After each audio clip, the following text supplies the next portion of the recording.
आप लोग अगर ये टॉपिक या वीडियो देख रहे हो तो well and good, but you really need to study from NCERT as well. So यहाँ पर ये लास्ट टॉपिक है चैप्टर 2 का असेसमेंट। यहाँ से हमारे सीधे सीधे 6 मार्क्स के क्वेश्चंस बहुत बार आए हुए हैं, प्रीवियस ईयर में आए हैं, सैम्पल पेपर्स में आए हैं। असेसमेंट में हमारे अलग अलग टेक्निक्स हैं। असेसमेंट फर्स्ट चैप्टर में पढ़ा हुआ है कि पहला तरीका होता है किसी के भी बिहेवियर को समझने का, प्रिडिक्ट करने का। पहला मेथड है किसी भी बिहेवियर को नेम करने का, किसी भी एट्रीब्यूट को नेम करने का। तो यहाँ पर हम लोग बात कर रहे हैं assessment of personality. Assessment of personality यहाँ पर हम लोग बात कर रहे हैं इन अ फॉर्मल मैनर। फॉर्मल जो होता है वो क्या है, ऑब्जेक्टिव इन नेचर है, स्टैंडर्डाइज्ड है एंड स्ट्रक्चर्ड है। सबसे पहला यहाँ पर हमारे पास आ जाता है self report. Self report pioneer कौन थे, ऑलपर्ट थे। ये डायरेक्ट इन नेचर है कि जो क्वेश्चन पूछा गया है वो सीधा सीधा पूछा जाएगा, इसलिए जो भी हमारे रिस्पॉन्सेज हैं उसको हम लोग फेस वैल्यू पे एक्सेप्ट कर लेंगे। अब भाई बंदे ने येस कर दिया तो येस ही, हम ये नहीं सोचेंगे कि क्या इसने झूठ में येस बोला है या इसने वाकई में येस बोला है, तो उसको हम लोग फेस वैल्यू पे एक्सेप्ट कर लेंगे। मेनली ये हमें रेटिंग स्केल्स में होता है कि जैसे कि 1 से लेके 5 तक, या फिर येस या नो, रेटिंग स्केल्स में हमें ये गिवन होता है। ऑब्जेक्टिव होता है, स्ट्रक्चर्ड होता है, सेम हम लोग यहाँ पर स्कोरिंग फॉलो करते हैं, तो इसलिए ये हमारा ऑब्जेक्टिव इन नेचर है। उसके बाद यहाँ पर सेल्फ रिपोर्ट मेजर्स में हमारे अलग अलग टेक्निक्स हैं। सबसे पहले आ जाता है MMPI। MMPI स्टैंड करता है मिनीसोटा मल्टीफेसिक पर्सनालिटी इन्वेंट्री। ये जो है ये हमारा क्लिनिकल पर्पसेस के लिए है। मिनीसोटा मल्टीफेसिक पर्सनालिटी इन्वेंट्री की इन्वेंट्री का क्या मतलब हुआ कि अलग अलग सब स्केल्स में यहाँ पर ये हमें डिवाइडेड होते हैं। यहाँ पर आपको नाम याद रखने हैं, हॉथवे एंड मैककिनले ने दिया था। अब ये MMPI 2 में है। टोटल इसकी 567 स्टेटमेंट्स होती हैं। ट्रू और फॉल्स में हमें आंसर करना होता है। 10 सब स्किल्स हैं जो क्या करते हैं, मेजर साइकोलॉजिकल डिसऑर्डर्स। और जो इसका इंडियन वर्जन है वो दिया था मलिक एंड जोशी ने, जिसको हम लोग कहते हैं जोधपुर मल्टीफेसिक पर्सनालिटी इन्वेंट्री। सो नाम याद रखने की ज़रूरत है, हॉथवे एंड मैककिनले। MMPI 2 है, 567 स्टेटमेंट्स हैं, ट्रू फॉल्स 10 सब स्किल्स हैं, और इंडियन वर्जन नाम याद रखने की ज़रूरत है। उसके बाद आ जाता है EPQ। EPQ वही पर्सनालिटी की जो थ्योरी थी उसके ऊपर बेस्ड है। सबसे पहले इन्होंने अगेन क्लिनिकल पर्पस के लिए किए थे, क्योंकि हम लोगों ने थ्योरी में पढ़ा है इंट्रोवर्जन, एक्सट्रोवर्जन, साइकोटिज्म वगैरह। तो क्या है, क्लिनिकल पर्पसेस हैं। 32 पर्सनालिटी ट्रेट्स को स्टडी करते हैं, क्लिनिकल है, और 3 डायमेंशंस हैं सेम एज दी थ्योरी। उसके बाद आ जाता है 16PF। ये वाइडली यूज्ड है, रेमंड कैटल ने दिया था, वही फैक्टर एनालिसिस के बेस्ड पर था।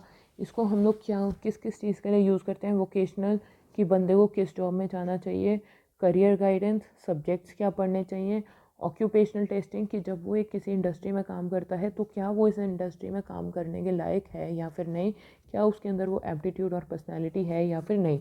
कि लाइक फॉर एग्जांपल रिसेप्शनिस्ट के लिए हमें कोई स्माइली फेस चाहिए और रिसेप्शन पे हमने बिठा दिया कोई गुस्से वाला, तो वहाँ पर क्या है, वो उसकी ऑक्यूपेशनल टेस्टिंग हमें अलाउ करेगी कि हम उस बंदे को अपनी इंडस्ट्री में कहाँ पर बिठाएं। लिमिटेशन होती है सेल्फ रिपोर्ट मेजर की, सोशल डिज़ायरेबिलिटी कि इंसान इस तरीके से रिस्पॉन्ड करता है कि उसके रिस्पॉन्सेस को पसंद किया जाए, ना कि वो सच देता है, तो वो हमारी होगी सोशल डिज़ायरेबिलिटी। एक होता है एक्विसेंस कि हर चीज़ को हम लोग यस यस यस में रिस्पॉन्ड करना शुरू कर देते हैं without even reading the questions. उसके बाद आ जाती हैं हमारी प्रोजेक्टिव टेक्निक्स। प्रोजेक्टिव टेक्निक्स जो हैं वो कम्प्लीटली अपोजिट हैं सेल्फ रिपोर्ट मेजर्स से। Self report measures direct techniques होती हैं, प्रोजेक्टिव टेक्निक्स जो हैं ये इनडायरेक्ट इन नेचर है। इनडायरेक्ट इन नेचर जो हैं, जो इंसान की अंदर की घुसी हुई अनरिजॉल्व कॉन्फ्लिक्ट्स हैं, अनकॉन्शियस डिज़ायर्स हैं, उसको बाहर निकालने का अटेम्प्ट करते हैं। तो इसी रीज़न की वजह से ये लेस स्ट्रक्चर्ड है। लेस स्ट्रक्चर्ड होगा तो इंसान अपनी ज़्यादा से ज़्यादा इमोशंस और फीलिंग्स को बाहर निकालेगा। ऑन दी अदर हैंड जो सेल्फ रिपोर्ट मेजर्स होते हैं वो मोर स्ट्रक्चर्ड होते हैं। यहाँ पर इसी रीज़न की वजह से ये लेस रिलायबल है, क्योंकि लेस स्ट्रक्चर्ड है। हमेशा जो पर्सन है वो अलग तरीके से रिस्पॉन्ड करेगा, क्योंकि स्टेट ऑफ माइंड हमेशा सेम नहीं रहेगा, एंड ऑल्सो जो पर्सन मेजर कर रहा है उसके ऊपर भी डिपेंड करेगा। यहाँ पर हम लोग पर्पस नहीं बताते सेल्फ रिपोर्ट मेजर्स में, जैसे कि फिर भी depression scale, anxiety scale, self esteem scales, ये सब लिखा होता है, बट जो हमारा प्रोजेक्टिव टेक्निक्स है यहाँ पर हम लोग कभी भी पर्पस नहीं बताते। सब्जेक्टिव इन नेचर है कि जो पर्सन है उसको जो स्कोरिंग जो करता है, जो पर्सन जो स्कोरिंग करता है वो हमेशा डिफरेंट स्कोरिंग हमारे पास आती है। तो इस रीज़न की वजह से ये क्या है, सब्जेक्टिव इन नेचर है। उसके बाद डीप रूटेड कॉन्फ्लिक्ट्स हमारी बाहर आती हैं कि जो पर्सन के अंदर घुसी हुई बातें हैं, जो उसको बचपन से परेशान कर रही हैं, उसको हम लोग बाहर निकालने की कोशिश करते हैं। यहाँ पर हमारे पास जो सबसे मेन है, अगर 6 मार्क्स में आते हैं, आपसे पूछा जाता है और अगर आपको अच्छे से आता है तो प्रेफरेबल ये है कि आप ये चीज़ लिखें। रोशा इंक ब्लॉट टेस्ट जो दिया था हरमन रोशा ने, 10 इंक ब्लॉट्स होते हैं, एक पेज के ऊपर इंक को डाल दिया जाता है, स्कैटर कर दिया जाता है, उसको फोल्ड करते हैं, उसको खोलते हैं और एक वेग सी इमेज बनती है। तो यहाँ पर 5 ब्लैक एंड वाइट होते हैं, 2 रेड होते हैं एंड 3 पेस्टल होते हैं। ये चीज़ याद करने वाली है।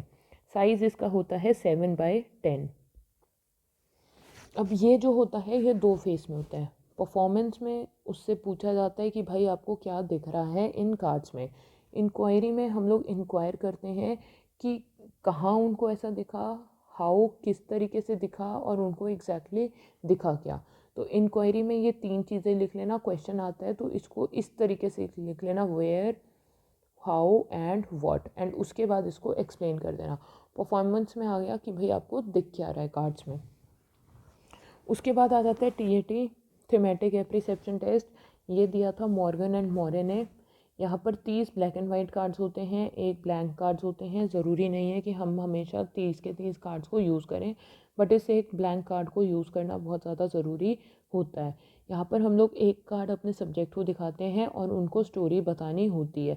बेसिकली TAT में हमें पास्ट के बारे में पता चलता है, प्रेजेंट के बारे में पता चलता है और फ्यूचर के बारे में पता चलता है। अब ये किस तरीके से पता चलता है, क्योंकि स्टोरी जब हम बनाते हैं तो उससे पूछा जाता है सब्जेक्ट से कि what led up to the situation, कि जो सिचुएशन है कार्ड में वो किस तरीके तक यहाँ तक पहुँची।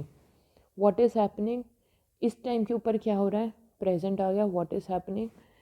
What will happen in future, future की बात हो रही है, और करेक्टर्स इस टाइम के ऊपर क्या सोच रहे हैं और क्या फील कर रहे हैं। तो ये जो है ये हमें हेल्प करती है अंडरस्टैंड करने में पर्सन के सबकॉन्शियस, अनकॉन्शियस एंड कॉन्शियस किस तरीके से पास्ट, प्रेजेंट एंड फ्यूचर, क्योंकि स्टोरी में हम लोग 3 चीज़ें लिखते हैं। इंडियन अडेप्टेशन इसकी दी है उमा चौधरी ने। उसके बाद इसके अंदर आ जाता है PF study, picture frustration study, जो दिया था रोजनविग ने। यहाँ पर हम लोग देखते हैं कि हमारा सब्जेक्ट अग्रेशन को किस तरीके से एक्सप्रेस करता है फ्रस्ट्रेटिंग सिचुएशन में। फ्रस्ट्रेटिंग सिचुएशन क्या है, जहाँ पर उसकी नीड्स को, ज़रूरतों को ब्लॉक कर दिया जाता है। और ये चीज़ हमें पता है कि जब हमारी ज़रूरतें ब्लॉक होती हैं तो हमें क्या आता है, गुस्सा आता है। यहाँ पर हम लोग क्या चेक करते हैं कि जो बंदा है वो दूसरे बंदे को क्या कहेगा, कि जिस बंदे को गुस्सा आ रहा है, जिसकी फ्रस्ट्रेशन हमने की है, जिसकी नीड्स को हमने ब्लॉक किया है, तो वो किस तरीके से दूसरे पर्सन को रिफ्लेक्ट करेगा। यहाँ पर हमारी एजम्पशन क्या है, हम लोग मान के चलते हैं कि हमारा अग्रेशन का टाइप क्या रहेगा, वर्बल है, फिज़िकल है, किस टाइप का अग्रेशन हमारा रहेगा। डायरेक्शन खुद के टूवर्ड्स है या दूसरे के टूवर्ड्स है। यहाँ पर हम लोग ये जानना चाहते हैं कि फोकस किसके ऊपर है, क्या फ्रस्ट्रेटिंग ऑब्जेक्ट के ऊपर है जो उसकी नीड ब्लॉक की गई है, क्या वो फ्रस्ट्रेटेड ऑब्जेक्ट को बचा रहा है या फिर वो नए सोल्यूशन निकाल रहा है। तो ये सारी चीज़ें जो हैं, तो प्लीज़ आप इन सब चीज़ों को याद कर लेना। इंडियन अडेप्टेशन जो है वो दी थी पारेख ने, ये नाम याद रख लेना। जो PF स्टडी जो ओरिजिनल था वो दिया था रोजनविग ने। हम लोग अग्रेशन स्टडी करते हैं कि किस तरीके से अग्रेशन शो किया जाता है, कि वो टाइप क्या है, डायरेक्शन क्या है, क्या वो खुद को बचा रहा है, सामने वाले के ऊपर ब्लेम डाल रहा है या फिर कोई नई सिचुएशन निकाल रहा है या नया सोल्यूशन निकाल रहा है। उसके बाद हमारा आ जाता है सेंटेंस कंप्लीशन। ये सबसे एक ईजीएस्ट मेथड है। यहाँ पर क्या है, सेंटेंस दे देते हैं, जैसे कि हमें पता लगाना है कि बच्चे का कॉन्फ्लिक्ट किसके साथ चल रहा है, माई स्कूल डैश। अब बच्चा उसको किस तरीके से कंप्लीट करता है, उससे हमें आइडिया लग जाता है कि उसको स्कूल को लेकर क्या फीलिंग्स हैं। उसके बाद आ जाता है ड्रॉ परसेंटेज। ये हाईली अनरिलायबल है क्योंकि हर बंदे में ड्रॉ करने की एबिलिटी नहीं होती। बट स्टिल यहाँ पर 3 चीज़ों के ऊपर फोकस किया जाता है कि अगर फेशियल फीचर्स को ओमिट कर दिया, कि सपोज़ मुंह के ऊपर से आंखें हटा दी, नाक हटा दिया, लिप्स हटा दिए, तो उसका क्या मतलब है कि वो किसी इंटरपर्सनल रिलेशनशिप से भाग रहा है, किसी ऐसे इंटरपर्सनल रिलेशनशिप से भाग रहा है जो उसको बहुत ज़्यादा इमोशनल बर्डन दे रहा है। नेक के ऊपर बहुत ज़्यादा फोकस किया हुआ है, गर्दन बहुत ज़्यादा बड़ी है, तो क्या है, पर्सन इम्पल्सिव है, उसका खुद के ऊपर कंट्रोल नहीं है, गुस्सा उसका नाक पे बैठा रहता है, हर टाइम पे उसको गुस्सा आता है। सर अगर बहुत बड़ा बना देता है तो उसका क्या मतलब है कि प्री ऑक्यूपाइड है, सर की बीमारियों से लेके ब्रेन रिलेटेड प्रॉब्लम्स उसको हो सकती हैं, हेडेक्स उसको रह सकते हैं। उसके बाद जो थर्ड पॉइंट है वो है बिहेवियरल एनालिसिस। बिहेवियरल एनालिसिस में क्या है, जो चीज़ हम लोग अपनी नज़रों से देखते हैं उसको हम लोग जज करते हैं। इंटरव्यू आ जाते हैं, इंटरव्यू क्या है, 1 to 1 हम लोग देखते हैं, करते हैं, 1 to 1 करते हैं, individual to individual, individual to group, group to individual, ये सारे हमारे मेथड्स हैं जो हम लोग पढ़ चुके हैं। 2 टाइप के होते हैं, अनस्ट्रक्चर्ड और स्ट्रक्चर्ड। अनस्ट्रक्चर्ड में किस सिचुएशन को देख के हम लोगों ने अपने क्वेश्चंस बना लिए, पैटर्न हम लोग अपने सिचुएशन के अकॉर्डिंग बना लेते हैं। स्ट्रक्चर्ड में क्या होता है कि हम लोग सेम पैटर्न फॉलो करके चलते हैं।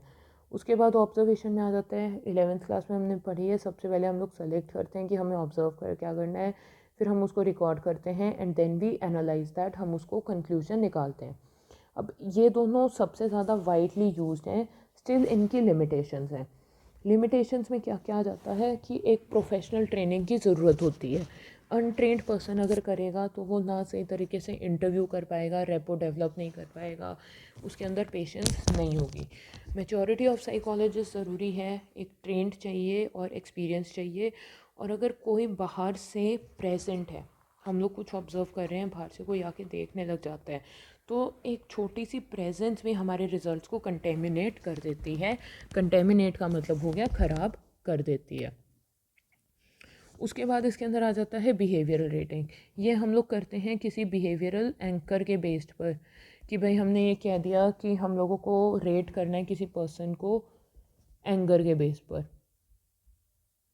ये हमारा क्या हो गया, बिहेवियरल एंकर। ये हमने रेटिंग दे दी, ये क्या है 1, ये क्या है 5। तो पर्सन इसको रेट करेगा। इसके अंदर हालो इफ़ेक्ट होगा। हालो इफ़ेक्ट का मतलब होता है कि एक इंसान ने हमारे साथ एक बारी गुस्सा कर दिया, तो हमने क्या है उसको इम्पोलाइट समझ लिया, अनहेल्पफुल समझ लिया। तो हेलो इफ़ेक्ट का मतलब होता है कि एक जो करेक्टरिस्टिक है वो मल्टीपल करेक्टरिस्टिक को इन्फ्लुएंस करता है। कि एक बार ही किसी ने हमारी मदद कर दी तो हम सोचेंगे कि ये बंदा तो बहुत ही काइंड है, सबकी मदद करता है, हेल्पफुल है, बात करने में अच्छा है, तो वो क्या है, halo effect. Middle category wise क्या है, जैसे कि जब हम लोग फीडबैक देते हैं, किसी होटल वगैरह में जाते हैं, फीडबैक हमें मिलता है, तो क्या है, हम लोग टाइम बचाने के लिए बीच को सदा रेट करते रहते हैं कि भाई हाँ, हर चीज़ क्या थी, एवरेज थी। एक्सट्रीम रिस्पॉन्स बायस, कि जब हमें किसी से बहुत ज़्यादा फ्रस्ट्रेशन है तो या तो हम उसको नेगेटिव देंगे, कोई हमें बहुत ज़्यादा पसंद है तो हम उसको बहुत ज़्यादा पॉजिटिव देते रहेंगे। लास्ट 2 मेथड्स हैं nomination and situational test. Nomination में क्या है कि ये हम लोग यूज़ करते हैं पीयर असेसमेंट में, कि जैसे कि कोई क्लास में आपसे कोई टीचर आगे पूछता है कि ये बताओ कि इस क्लास में सबसे ज़्यादा हेल्पफुल बच्चा कौन है, तो वहाँ पे क्या है, वहाँ पर हमने नॉमिनेट कर दिया। पीयर असेसमेंट का मतलब हो गया कि जो लोग आपस में काम करते हैं उनसे हमें पता चलता है कि एक दूसरे के लोग उनके बारे में क्या समझते हैं, क्या सोचते हैं, तो वो हो गया पीयर असेसमेंट। तो बेसिकली इसके अंदर क्या आएंगी, हमारी बायसनेस आएंगी, कि अगर हमें किसी बंदे से ज़्यादा प्यार है, ज़्यादा पसंद है, पार्शियल है हम लोग, तो हम हमेशा एक ही बंदे को चूज़ करेंगे। तो अगर पार्शियलिटी है तो हम एक ही बंदे को चूज़ करे जा रहे हैं हर चीज़ के लिए। उसके बाद लास्टली है सिचुएशनल टेस्ट। सिचुएशनल टेस्ट में क्या आ जाता है कि एक सिचुएशन प्रोवाइड कर दी जाती है, पर्सन उसमें किस तरीके से रिस्पॉन्स करेगा, वो हमें एक तरीके से आइडिया देता है उसकी पर्सनालिटी का, कि वो किस तरीके से सिचुएशन में बिहेव करेगा। कोई सिचुएशन है स्ट्रेसफुल, वो उसमें किस तरीके से बिहेव करने वाला है। तो ये हमारी टेक्निक्स हैं, असेसमेंट है। ये वाले जो हैं इनमें से रेयरली या फिर मोस्टली क्वेश्चंस आते हैं एमसीक्यूज़ में, कि हेलो इफ़ेक्ट क्या है, मिडल कैटेगरी बायस, एक्सट्रीम रिस्पॉन्स बायस, एमसीक्यूज़ या फिर 2 नंबर में। बिहेवियरल एनालिसिस 3 या 4 में आ सकता है। उसके बाद सीधा सीधा क्वेश्चन में पूछ लिया जाता है कि इनडायरेक्ट टेक्निक बताओ टू असेस दी पर्सनैलिटी। वहाँ हम लोग बात करेंगे प्रोजेक्टिव टेक्निक्स की। इनडायरेक्ट आ गई तो जितनी भी वो जो फ्रॉइड की चीज़ें हैं, अनरिजॉल्व कॉन्फ्लिक्ट्स वगैरह, ये सारी चीज़ें आप लोग लिख सकते हो अगर आपको ये सारी चीज़ें याद नहीं है तो। और अगर पूछा जाए आपसे कि एक्सप्लेन एनी टू, तो उसमें एक्सप्लेन एनी टू में ये रोशा और इंक ब्लॉट करना ज़्यादा अच्छा इंप्रेशन देगा, क्योंकि ये सबसे ज़्यादा इसके अंदर इम्पॉर्टेंट है। और डायरेक्ट मेथड में हमारे आ जाते हैं self report measure. Self report measure और प्रोजेक्टिव टेक्निक्स में डिफरेंसेस भी बहुत बार पूछा जा सकता है।